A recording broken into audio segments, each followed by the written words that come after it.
We're counting down now hours to the first presidential debate between former U.S. President Donald Trump and current Vice President Kamala Harris, set to take place at 9 p.m. Eastern Time in Philadelphia. That's 2 a.m. Wednesday for us, this part of the world. The debate takes place just 8 weeks before the November 5th election, with both candidates locked in a tight race that could still easily swing in either direction. Early voting begins in some states days after the debate. The encounter is said to be particularly important for Vice President Kamala Harris, with opinion polls showing that more than a quarter of likely voters feel they do not yet even know enough about her, in contrast to the well-known Donald Trump. The nationally televised debate also offers Harris, a former prosecutor, a chance to make her case against Trump, whose felony convictions, outspoken backing for supporters convicted of the January 6, 2021 attack on the U.S. Capitol, and frequent falsehoods all offer plenty of fertile ground. Well, staying with the upcoming debate, the Vice President has arrived in Philadelphia. She was there on Monday ahead of the debate. She must have had hours of preparation since then, going over possible questions and answers and mock debates of sparring with someone like the former president. Both will be squaring off in a debate for 90 minutes tonight. Hosted by ABC, the high stakes could give the winner an advantage in the final sprint to Election Day.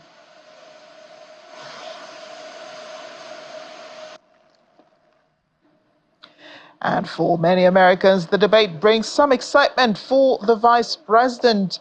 Many feel she'll hold her own during the debate tonight. Trump, however, will get a chance to try and blunt some of Harris's momentum in a race that has tightened considerably since she became the Democratic nominee in July. Harris has largely ignored Trump's personal attacks so far. Some viewers will be watching, however, for how she handles Trump if he brings up his bullying approach to the debate stage. Generally, I think it's going to be interesting to watch. I'm interested to hear what both individuals have to say. I haven't swayed who I'm going to vote for, but I still want to hear what all parties have to say, though.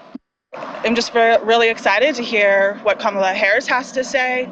I'm very excited to vote for her. And one of the biggest things I'll just be looking to hear from her is what, just sort of like what she's going to do about what's going on in Gaza. That's probably like the biggest thing right now that I want to hear from her. And I have all the faith in her that she's going to be able to handle Trump's antics. I think we're all tired of his show, and I'm ready to be done with it.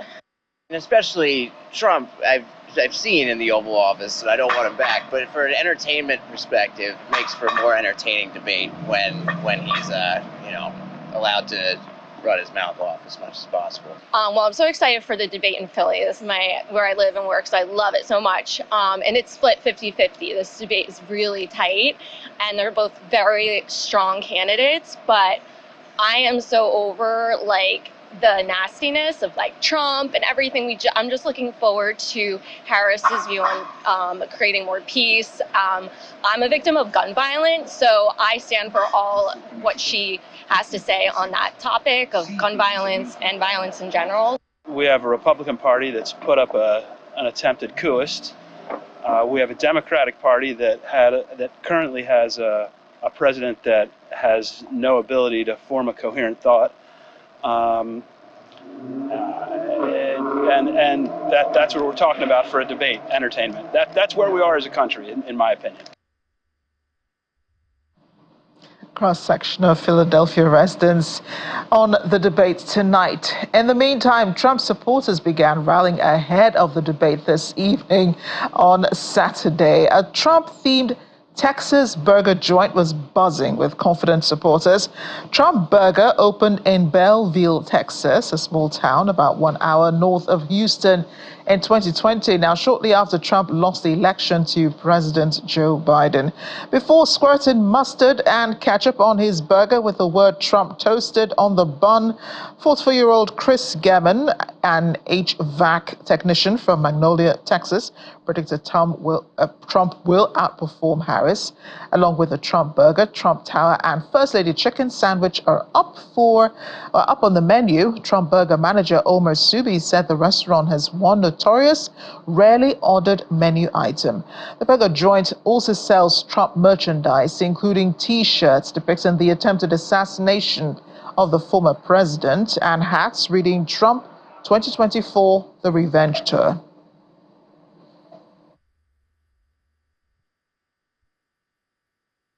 Well, our menu does include a Trump burger and a Trump Tower and a First Lady chicken sandwich. But the item that catches everybody's eyes is the Biden burger, and it's for 1 ounce for $50, but nobody buys it. I think he's going to kill her. Because again, they don't have any answers for anything. All they want to talk about is saving inflation and everything else that they've already caused, and they won't take responsibility for what they've caused. She can't debate without a teleprompter. So I think it's going to be a landslide. I'm excited. I think he's going to do marvelous, just like he always does. And as long as the cards aren't stacked against him, I think he'll win the debate easy.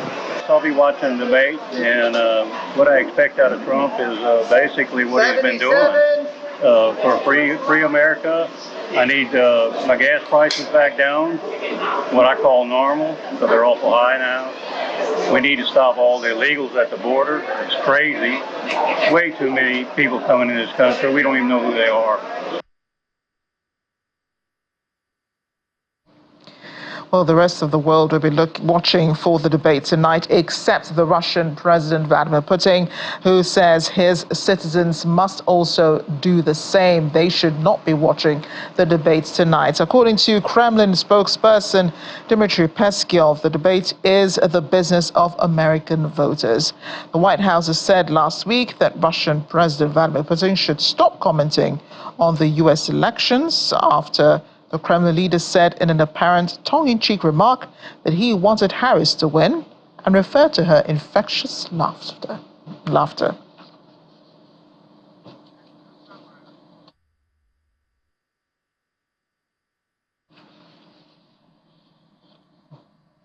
Our Washington correspondent Maria Bird joins us now. Maria is in transit and has so graciously called into the show.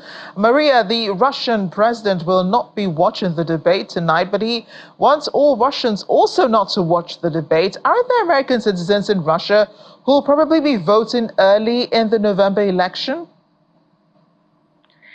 You are correct. There could be some Americans in Russia that could be voting early. And so this debate would be critical to that. So the question is whether or not they will heed to his request. We know that there was confusion in the last few election cycles regarding how and which the United States and if Russia had any kind of input in that and potentially creating any challenges for the American election cycle. So we know there has definitely been conversations around a relationship between former President Trump and Russia, and that continues to spiral through conversations. But I don't think that Americans are thinking that is to the extent that Russia and those Americans that are in Russia should not be watching the debate. Russian president did mention Kamala Harris is his favorite to win in November. Is this his attitude of him trying to absolve himself of any accusations of interference in the U.S. elections like before? Some could interpret it in that way. I think there is a very clear thought process, and obviously Russia is very clear on the fact that the United States and many Americans do see President Putin as an ally of former President Trump. And so because they have been obviously pushed together in the viewpoints and a lot of what many people believe some of the foreign policy measures that former presidents were put in place was as a result of his relationships and business dealings in Russia. And you can probably guarantee that this evening you will not hear Vice President Kamala Harris reference that or respond to that, other than maybe a general statement, because she is definitely going to want to ensure that her voters see her in the light of which one that is not in alignment with any specific country, and especially knowing where we stand as a country, United States, as it relates to Ukraine and the support that has been given to Ukraine. Do Americans even think about what Russians make of their elections? I mean, we heard one of the respondents in Philadelphia say that, these debates have been basically there for the entertainment that they bring to Americans who are watching. People are not really watching to hear what each of the candidates has to say or what their policies are going forward. They just want to be entertained tonight. Well, I think this is a little bit more than entertainment. I think that we've obviously, after the former president's administration and obviously leading up to that of former President Trump, there was much conversation around the entertainment factor. But as we can see, the vice president is very clear as to focusing in on the issues, trying to help Americans understand where she stands in this. And I think the Republican Party, and if you look at a lot of the strategy measures around the former president this time, they're really focusing on some key components that they believe will win voters over, which will be in addition to some of what has obviously been what many have found the former president to focus on, almost the entertainment factor, the very verbose commentary, and one that obviously captures the attention of many. Maria, we'll let you go. Apparently, you're probably running through some tunnel or you're in the subway or something. Thanks again for joining us on the program. We'll see you later tonight. Of course, both of us will be talking and chatting over, the debate as it goes on, and then we'll have some more to talk about tomorrow. Thanks again, Maria. Thank you. Well, tonight will be the night. In just a few hours, the U.S. Vice President Kamala Harris will be sparring with former U.S. President Donald Trump for the first debate between both of them. The first time they'll be meeting in a debate in front of millions of American voters, some who have made up their minds who they will be voting for on November 5th, and some who are still undecided. The debates, of course, targeted at them. Let's bring in now national security, law, and foreign policy expert, Joanna LeBlanc. She's in Washington, from where she'll be monitoring from. Joanna, great to see you, and it's nice to have you on the program, just hours before these all-important presidential debate. And just before you came on, we had a story about Trump burgers and snacks in Texas, all excited about, how their candidate Donald Trump will be performing tonight. Those supporters will have to show, the president some love as he spars with Vice President Kamala Harris. Have you seen the same energy in Washington, though? Absolutely. Amarachi, again, it's always a pleasure to join you on Channels TV. But yeah, there's a great deal of excitement here in the nation's capital. In fact, this week is actually the Congressional Black Caucus annual legislative conference, right? Which is a conference for the Congressional Black Caucus. They put together, they talk about different issues. So you have folks flying in from all parts of the United States and from all parts of the world to be a part of this conference. So there are a number of watch parties happening on the sidelines of the Congressional Black Caucus annual legislative conference. So there's a great deal of excitement here in Washington. I can imagine. We already know that when what a Trump debate looks like. I mean, we've seen him. We saw him with Joe Biden when he ran in 2015. What is interesting is that, he agreed to spar with the vice president. It was, debatable whether or not he would be agreeing to this debate. But he's been reusing the attacks he had on Biden now on Harris. It almost seems like a copy and paste situation. Where do you think he could hit her the most this night? I think he could certainly get her around immigration, for sure, because, lately there's been not lately, but since Mr. Trump was in office, there was a lot of debate around the border. In fact, he had proposed to build a wall to stop migrants from coming into the country. And we're talking about people who have the constitutional, well, not constitutional right, but people who have the legal right to come to the border and ask for asylum if they are seeking for safety, right? And Mr. Trump did not necessarily want that. And he has continued on that path. And we've seen that the Republican Party have been very critical of the Biden administration, and they have put a lot of the blame on Vice President Harris, calling her the border czar, and that she has failed to properly address the crisis. And also lately, there's been a lot of news from the Republican Party side about migrants getting stipends. Now, on the preparations by each of the candidates who will be sparring tonight, former U.S. President Donald Trump and Vice President Kamala Harris. Joanna, we hope, the internet gods will stay with us for this conversation. We already talked about what Donald Trump looks like, when he's sparring against anyone. We saw him, in the debates with President Joe Biden, and now he has to face Kamala Harris. He's repeating the same attacks, repeating the same arsenal that he had on Biden, on Harris. And you were talking about where he could be hitting her the most tonight. Yeah, certainly. The polls are showing that Harris and Trump are neck and neck, right? And that's just the reality. I think that Harris enjoyed the honeymoon stage, leading to the Democratic National Convention. And then even after the Democratic National Convention, she still enjoyed that honeymoon period. But I think now voters have real questions. There's still a lot of mystery around her policy stance. And I think tonight she has to be very clear on where she stands on the economy, on immigration, on reproductive rights, on health care, and so on. Because Mr. Trump, we already know who he is, right? We already know where he stands on issues here in this country. And his voters already know who he is very well. Whereas Vice President Harris, there's still some level of mystery around her in terms of her policy. So she needs to be very clear, and she needs to address some of these policy questions head on, make it very clear to the American people where she stands.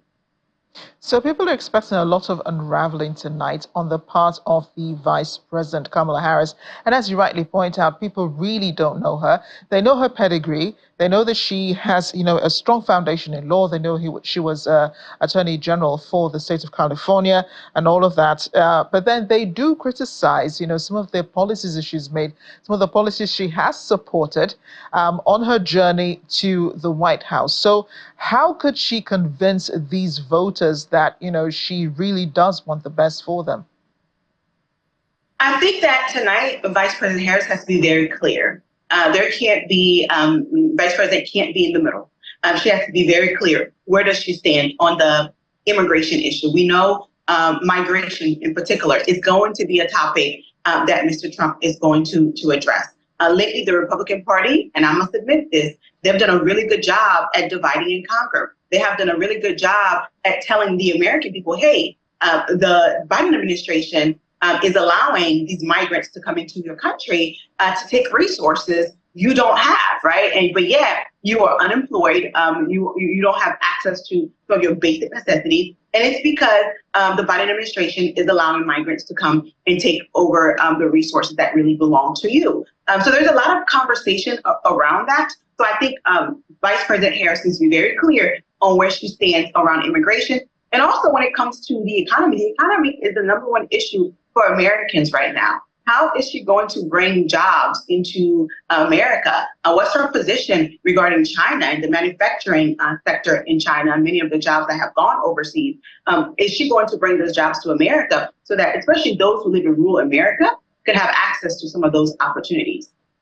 And I know a lot of other countries will be watching the debates, not because, they're taking cues from America, but because, they're also going through the same thing. The issue of joblessness, unemployment is a major problem, the issue of immigration as well.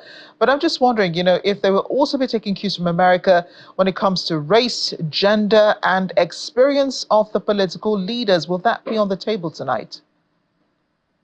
I think that will certainly be on the table, and I think it will be on the table because Vice President Harris is a woman, and as a woman, wherever you are in this world, whether you are in America or in Nigeria or in Togo, there's always this expectation where you have to overperform your counterpart, especially when your counterpart is a man. So there's going to be a lot of pressure on Vice President Harris tonight. More pressure certainly on her than there will be on Mr. Trump.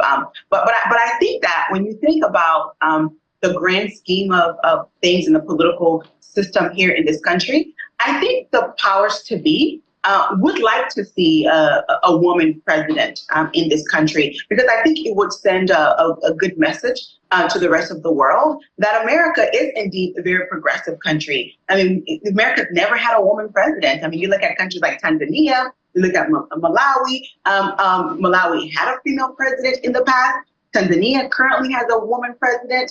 So I think when you talk about equality and race and gender, and you're preaching to the world the importance of unity and the importance of equality around gender. If your country can show to the world that not only do we preach this, but listen, we have a woman as president in the White House.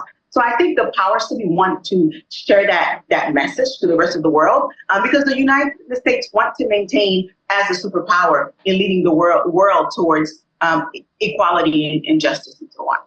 Yes, the bane of being the leader of the free world. And we're just counting down hours now to the debates. I know you may have worked in circles as close as this, Joanna.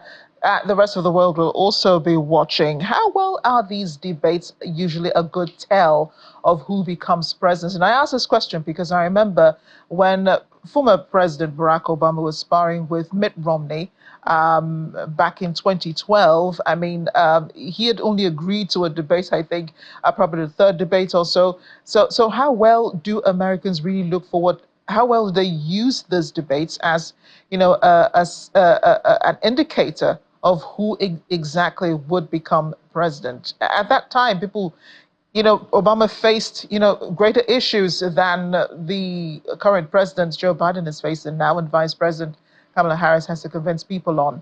But he did win the elections eventually, even though, in his first run in 2008, it was pretty unpredictable as well. The debates showed the other contestant was stronger in a way. Barack Obama has the gift of gab. But in this instance, how well would people be able to tell this is the person who might likely become president of the United States at the end of November 5th?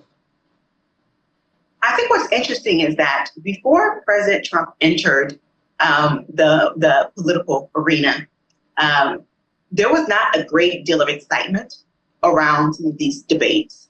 That's just the reality. The American people, the average American person was just not interested in the debate. So we could argue that the debates were not necessarily correlated as to who would become the president ultimately. But President Trump actually changed that. He made American people interested in the debates, and why he made Americans interested is because of the entertainment that was attached to his previous debate styles in the past. So people are glued to the TV to watch the debate because they want to see someone who's running for the presidency who is speaking in their mind like the average American, right? Like your uncle at the barbecue, right? Someone that you could relate to. So all of a sudden, these debates become very, very and highly watched by average American voters because of the excitement. Again, irrespective of how you may feel about Mr. Trump, but he has brought a new perspective to American politics. He has invited Americans who ordinarily would not even be interested in the primary to be involved in politics. Another thing that's interesting to note, Amarachi, is that I believe this week or next week, early voting starts. So those who are going to be voting early are going to watch this debate to see which candidate that they prefer the most. Yeah, and you did talk about the entertainment factor we mentioned earlier. Thanks again, Joanna. It's really real pleasure speaking with you. Hope you join us again for the analysis at the end of the debate tomorrow. A lot to talk about, a lot to review, and we're expecting a great show tonight. Thanks again. Thank you, Amarachi.